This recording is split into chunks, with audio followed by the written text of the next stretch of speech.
আসসালামু আলাইকুম রহমতুল্লাহি ওবারাকাতু। সম্মানিত মোহতারাম হাজরিন, জুমার দিনের আমল, পবিত্র জুমার দিনে আল্লাহ রাব্বুল আলামিন এই আমল করার কারণে যে ব্যক্তি এই দুরূদ শরীফের আমলটা করবে, আল্লাহ রাব্বুল আলামিন তাহাকে ৮০ বছরের ইবাদতের সওয়াব তার আমল নামায় যোগ হবে, আল্লাহ রাব্বুল আলামিন লিখে দিবেন এবং কি ৮০ বছরের গুনাহ মাফ করে দিবেন।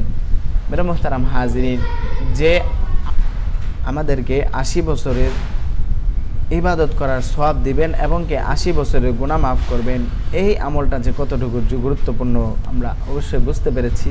যেহেতু আমাদের বয়সই আমরা ঠিকমতো জানি না আমরা ৮০ বছর নিজেরা বাঁচতে পারবো কিনা, আমাদের বাবা মার ৮০ বছর পর্যন্ত হায়াত পান কিনা কিংবা আমরাই পাই কিনা, কেউ এই নিশ্চয়তা দিতে পারবে না, এই গ্যারেন্টি কেউ দিতে পারবে না যে আমরা নিজেরা কিংবা আমি নিজেই ৮০ বছর বেঁচে থাকবো কিনা। সেজন্য মেরে মোহতারাম হাজরিন, আমাদের জীবনের কোনো গ্যারেন্টি নেই, কিন্তু এই আমলের উপরে আল্লাহ রাব্বুল আলামিন বলেছে যে ব্যক্তি জুমার দিন আসরের নামাজের পর সেই জায়গায় বসে, জুমার দিন আসরের নামাজ আপনি যেই জায়গায় পড়েছেন সেই জায়গায় বসেই যদি ৮০ বার এই দুরূদ শরীফটা, ছোট্ট এই দুরূদ শরীফটা আপনি পাঠ করতে পারেন, আল্লাহ রাব্বুল আলামিন আপনার আমল নামায় ৮০ বছরের সওয়াব এবং কি ৮০ বছরের গুনাহ মাফ করে দিবেন ইনশাআল্লাহ। মেরে মুহতারাম হাজরিন, ফাজাইলে দুরূদ শরীফ থেকে আমলটি আপনাদেরকে বললাম, এই হাদিসের রেফারেন্স রয়েছে ফাজাইলে দুরূদ শরীফের মধ্যে।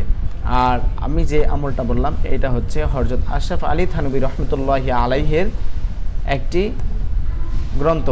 এই গ্রন্থ থেকে গ্রন্থর নাম হচ্ছে আমালুল কোরআন। এই গ্রন্থ থেকে আপনাদেরকে জানালাম আমলটি। তো আমলটি অবশ্যই আমরা নিঃসন্দেহে করতে পারি আল্লাহ রাব্বুল আলামিনের সন্তুষ্ট অর্জন করার জন্য এবং প্রিয় হাবিব সাল্লাল্লাহু আলাইহি ওয়াসাল্লাম ওনাকে খুশি করার জন্য, ওনার প্রেমে মশগুল হওয়ার জন্য আমরা এই দুরূদ শরীফটা পড়ব এবং কি আল্লাহ রাব্বুল আলামিনের সন্তুষ্ট অর্জন করার জন্য আমরা আমলটা করব। অবশ্যই আল্লাহ রাব্বুল আলামিন আমাদেরকে উত্তম জাযা দান করবেন ইনশাআল্লাহ। আশা করি বুঝতে পেরেছেন। ভালো থাকবেন, সুস্থ থাকবেন। আসসালামু আলাইকুম রহমতুল্লাহি ওয়া বারাকাতুহু।